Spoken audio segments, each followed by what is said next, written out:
Hello everybody and welcome back to the Kerbal Space Program video. In today's video we are going to be doing a tutorial on how to build the Lunar Starship in KSP. We're going to be starting in the vehicle assembly building. Then we are going to be heading out to Zemun where I'm going to demonstrate a little bit of a landing. So let's get straight into the build. So welcome to the vehicle assembly building. Like I said, we are going to be showing you how to construct a Lunar Starship, the updated Lunar Starship from scratch. I have already done a Lunar Starship tutorial if you did not know, but SpaceX in the last just about a little over a week when the human landing system announcement was made, they had an updated version of their Lunar Starship. So we are going to make that updated version. So first things first is you want to get two of those opposite side fairings. You want to get them to the same width, and then you want to get the offset tool and you want to clip them together, and there it goes. So that's going to get the fairing nice and lined up like so. And now we can start working from the bottom up. So we're going to go ahead and chuck an engine plate in, and then we are going to go ahead and move that down, and then we can add the 6 engines. And according to the best diagrams we have, the best renders, there's the Lunar Starship is still going to have all 6 of the Raptor engines, so the 3 sea levels and then the 3 vacuums. So we're going to head and go put the vacuums on right away at first. And then we're going to go ahead and get the offset tool, and we'll be moving them off to the edge in just one moment. There we go.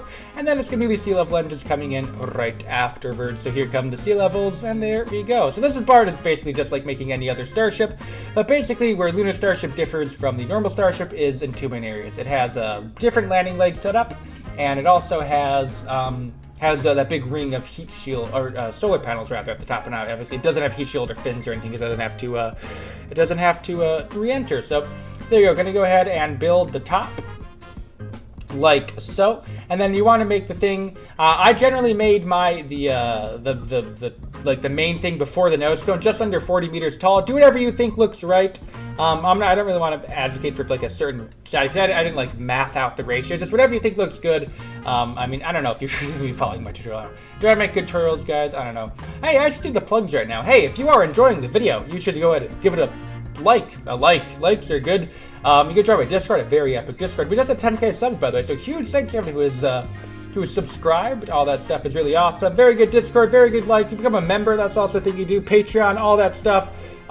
Yeah, so that's pretty epic. So thank you, everyone. There we go. Plugs, got the plugs. And here comes a little bit of a sound. Here comes the sound. Yay, donation sound. So yeah, funny story. So while I'm building the top there, you want to actually, just quick note, you want to kind of flatten out the top of the nose cone because you're going to be putting a docking port on the top, and if it's really pointy, the docking port will be kind of clipped through, and you want it to be flat enough so that the ring of the docking port craft can still dock to your Starship without there being a big fairing like jetting through the middle of the docking port. But the sound, what be that sound? So I actually recorded this video live on stream.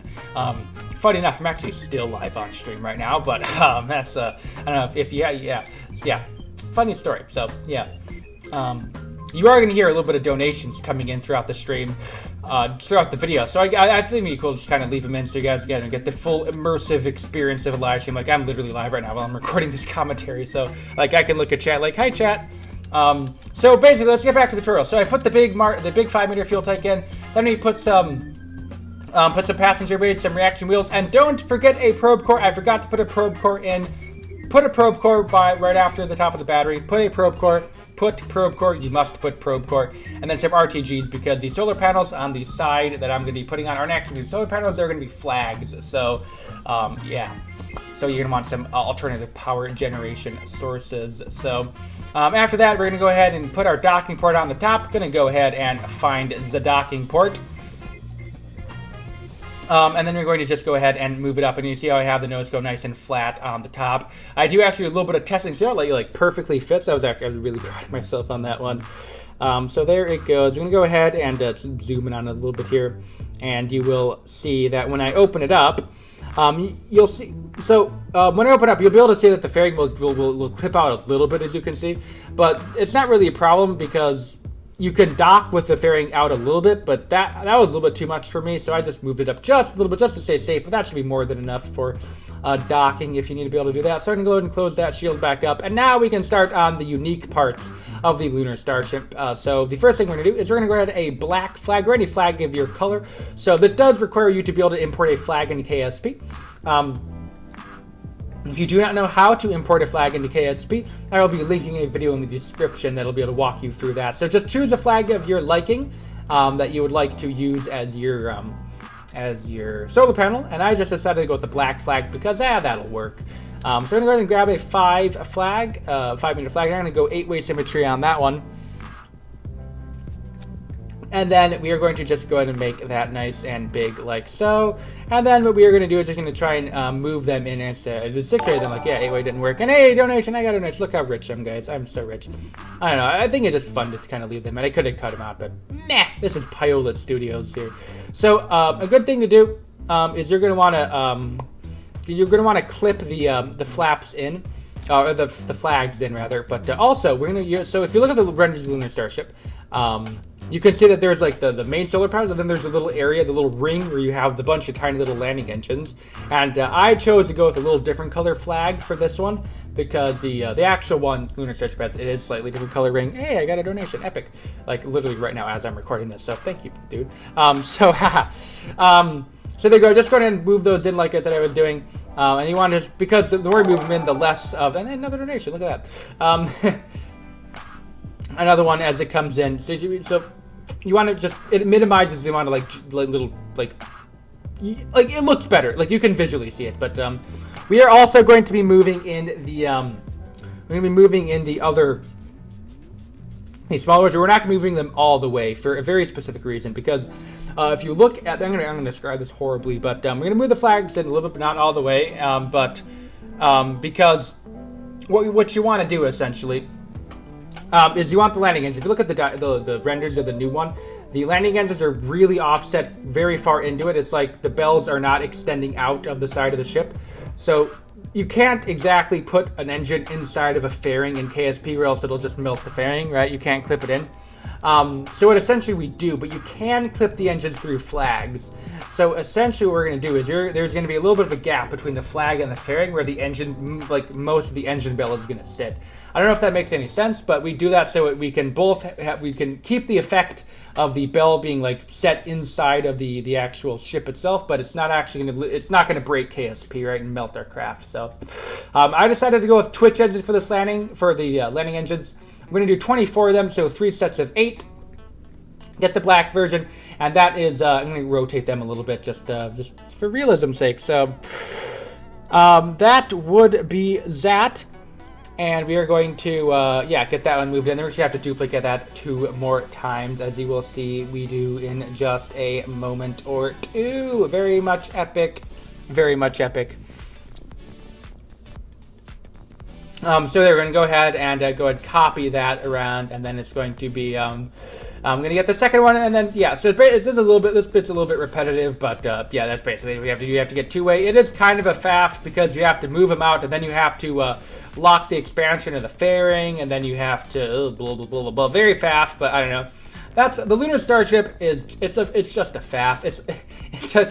To be honest, I think it's less fun to build than a normal Starship, because there's a lot of this repetitive stuff, that is just not ideal.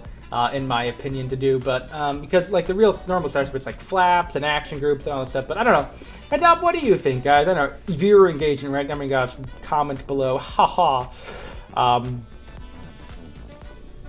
If you think it's boring joke. I don't know. Maybe my tutorial made it just so enjoyable to us. You can see that I left a little bit of a gap there. I mean, so it doesn't look great, but it depends on the angle. But so you can see you have it set in there. But make sure that your engine bell is not clipped in.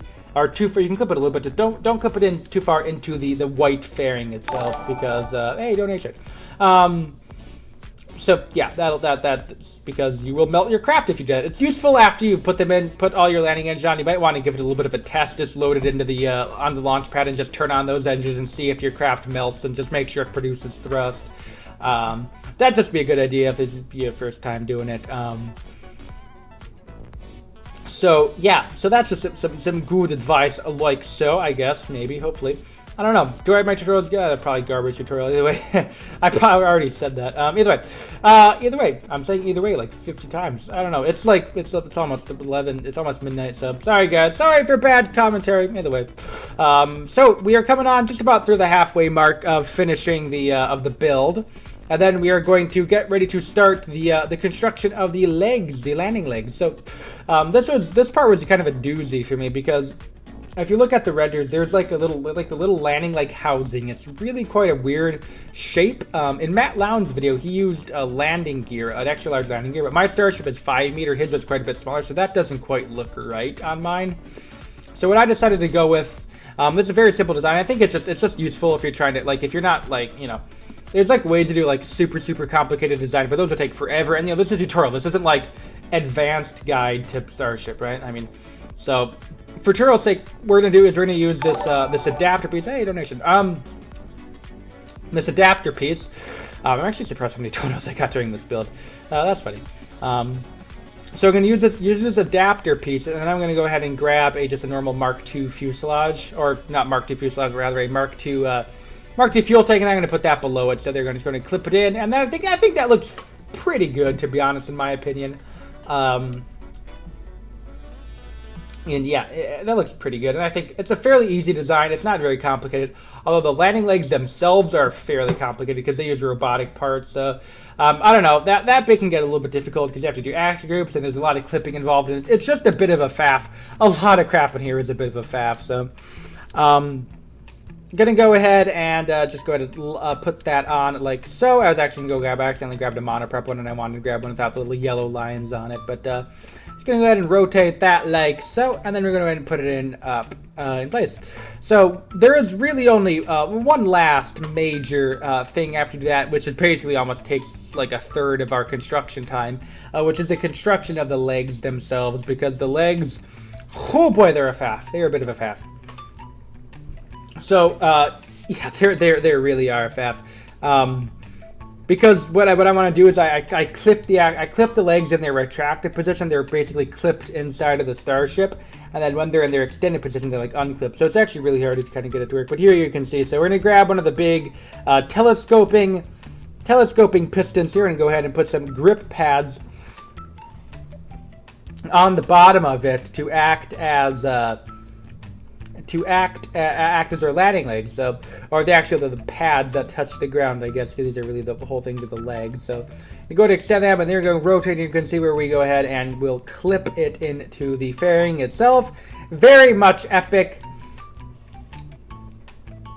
Very much epic, like so. And then we're going to go ahead and just set the correct height to what we think is a good height to above the ground of there they should go. And I think that's a pretty good height. And yeah, I think that's a pretty good height. I went with. I mean, obviously, I think it's a good height because that's what I went with. So now it is time to break out the good old grip pads. As I click on aerodynamics, because they are totally in aerodynamics. That's where grid pads are. I am being very big brain at the moment, so now I got distracted, I think, while I was building. This is what don't make videos on stream, kids. Or maybe do. We'll see how many views this video gets. So go ahead, grab the grip pads. Make sure they're in the circle version. And then I'm just going to go ahead and plop that onto the bottom of the piston like so. And then we're going to rotate it. And like Dandiro, very much epic. So yeah, I'm going to go ahead and just do two of them on top of each other because, you know, the piston it looks kind of weird. We see the end of the piston on the side of there. So I'm going to go ahead and add another one like that. And then we will do stuff. Yes. So that is most of that done. So now we are going to do the most difficult part of the landing leg construction, in my opinion, is the little support legs. So if you look at the renders, so the way the landing leg works is that it has the one main shaft, I guess, or main leg, and then it has two little pistons that will extend out the side, which will help support the legs. So we're going to build those right now. It kind of really does make the design look quite good, in my opinion. So going to go ahead and do Zacht like so. So you're going to grab one of the smaller telescoping ones, and then you're going to just go ahead and get the rotate tool, and you're going to put it into a spot that looks fairly good, like so. So yeah, this was the biggest faff. So yeah, if you don't want to do this, but obviously you don't have to. I mean, obviously it's a tutorial. You obviously do whatever you want. Or I mean, I don't know if you're actually following along. I doubt. I mentioned this in one of my other tutorials. Like, how many of you actually watch my tutorials to do the tutorial, right? To build the craft? And I got quite a few comments that said they just watched it for entertainment. Like, that's cool. Like, if you're enjoying the video, like, are you not entertained? So, so I'm gonna go ahead and put that into a spot that I think looks good. And then we were going to go ahead and duplicate it and put it onto the other side. So putting it on the other side was honestly the hardest part because you have to get it like basically perfectly in the exact same position, and you can't really mirror onto the other side. So yeah, it's a faff. I've said faff so many times because everything's a faff. Everything's a faff. So there it goes. Going to lower it down like so, and then we are going to go ahead and duplicate it. So I am actually, just for the interest of time, because I fiddled around for this for 15 minutes. So just in the interest of time, I'm going to do a crossfade through most of my fiddling. So basically just fiddle around with it until it looks good. It's not really any super complex skill you have to know to be able to do the fiddling. Just, you must fiddle. Fiddle until it works. Do the fiddling. So there you go. I'm putting it in place, and you have to do a little bit of fiddling. But we will get the crossfade coming up right about now. As I say that, it's not happening. There it goes. So there you go. You have it in place. And now it is time to just basically set your action group. So we want to find the angle where we as the max, the angle where it's supposed to be at, essentially. And then we are going to set the max extension to that height, and then we will set up some action groups, and then we're going to be done in the next about 3.5 minutes with the construction. And then we can go ahead and quickly do a lunar landing. Yeah, a little bit of a lunar landing on the surface of the moon. Just demonstrate how to land the thing using the landing engines and all the different little kaboobalababs. Kaboobalababs? Is that a word? I told you guys it's getting late. So, yeah, gonna go ahead and set that like so, and then go on and retract them in to the housing there. You can kind of move clips out a little bit, but that's fine. I think that actually kind of adds to the look a little bit, in my opinion. But we're just gonna go ahead and set make sure the traverse rate is accurate on both of those, and for some reason it was really stubborn and didn't like going to where it wanted to go, but let's go ahead and set that to where it needs to be. And then yeah, that's gonna basically most of it done. And then we can go ahead and go over to the action groupie doopies, and we can get it all set up for our action group. So basically, we do need to remember that we do want to set up action groups for the sea level engines, because the thing is, we're not going to be showing a super heavy launch, but it does going to be launched as super heavy. So you want to remove from symmetry the sea levels, because the way the Starship will work is it will once super heavy is jettisoned, it'll light up all 6 engines, and then all 6 engines, and then it will sequentially turn off the 3 sea levels. So we're going to go ahead and set those. I set those wrong. Blooper. So you just want to have the one engine turn off in custom 1, and then you want another engine to turn off in custom 2, and then you want the final engine to turn off in custom 3. So, and then it's going to be the vacuums come off in custom 4, and then it's going to be the landing engines toggling on custom 5. Make sure you set all 24 of them to the action group. So then one more action group is going to be the gear action group, and that is going to be where we deploy and retract the landing legs. So we want to obviously get moved in there and find the piston, the main piston. I want to go to toggle piston, and then you want to go find the smaller supporting ones. You want to toggle that, and on the other side toggle that. And that is going to essentially bring us to the end of construction of our lunar starship. So I hope you found that helpful. And we'll go to crossfade, and I'll demonstrate a lunar landing. So we are going to crossfade right about now. There we go. We're going to fire up our engine. We're going to deorbit ourselves around the moon, and then I will show you guys how to do epic landing on the moon. Very, very epic landing on the moon. This is going to be the best landing ever. Totally. So yep, just going to deorbit the thing, and then once you're done with our deorbit burn, we will coast on down, and then we will light the engines up for the landing burn once you get closer to the surface of the moon. So we're going to obviously crossfade through all this stuff, because that'd be boring. And here we are lighting up the engine. Now keep in mind, the vacuum engines have very low TWR, so you're going to want to start your burn really early. I started my burn pretty late, so I had to point radial out during the first bit of my burn, because I was going to crash into the ground if I didn't. So there we go. Once we arrest our vertical speed, we're going to be able to start burning a little bit more horizontally and get rid of that horizontal speed, and then we can start our landing burn. So we're going to be burning with the vacuum engines. The vacuum raptors are a vast majority of our landing burn. Only going to be switching over to the landing engines once we get really low to the ground, because remember, the landing engines are really only there just so they can reduce the amount of debris kicked up. So we can use the vacuums, the raptors, up until basically we're like 100 meters off the ground, because there's no dust concerns obviously this high up. So as the speed comes down, we are going to deploy the landing legs. Going to try and maneuver to find a nice flat area to put the rocket down. And then we will, going to start maneuvering there. I'm going to start reducing the thrust very shortly. And then once we get below around 30, 20 meters a second, I'm going to be enabling the landing engines. There they come, landing engines. And then in just a second, I will be disabling the sea level engines. And they are going to come off right about now. There they go. And now these have a really low TD bar, the landing engine, so going full throttle here to coming in for a landing. We have every landing engine on, coming in, under 8 meters a second, under 7 meters a second, just under 30 meters off of the ground, 20, 10, and touchdown! There we go. Was that epic? Very epic. I hope that was epic, but that is going to bring us to the end of today's video. So on screen is all the members. If you'd like to become a member, hit the join button. Really appreciated you guys. Also on screen is all the Patreons. Thank you all the Patreons. But that is going to be the end of today's video. So I'd like to thank you for watching. Until next time, please rate or comment to the video. Once again, thank you for watching. Until next time, bye.